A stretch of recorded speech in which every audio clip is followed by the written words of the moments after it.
लागेन छ अनि मैले हानेर फोन हानेर फेरि लाग्यो उठायो भने कि म यस्तरी बोल्न दिएँ 15 मिनट त्यसरी नभयो के भिडियो खिचेको भने क्या 15 मिनट यति गइसक्यो मुला फिल्ममा गरे खेले जस्तो सोचेर सम्झेन मुला एक्टिङ बल्ल तल्ल 15 मिनट लाएर ल जसो तसो भेन्डरसँग कुरा गरेर सामान चाहिँ लिने भयो है सामान चाहिँ लिने म भेन्डरसँग कुरा गरेर भए पनि भनेको सामान दिइसक्यो त्यसको हातमा राखिदिइसक्यो यार पेमेन्ट हुँदाखेरि पैसा छैन अनलाइन पेमेन्ट पनि छैन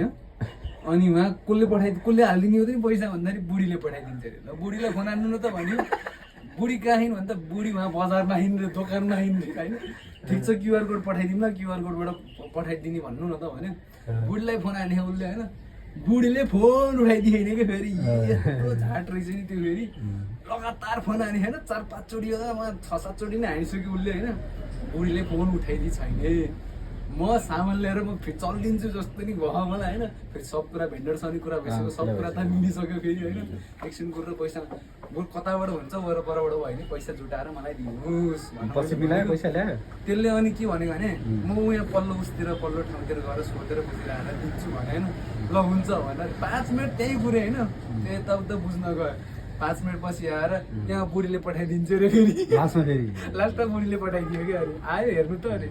आयो यस्तो धेरै आयो देख्न साथ मैले ओके गरेर डाइरेक्ट एक्सिलेटर बटाएर हिँडिहालेँ कि मैले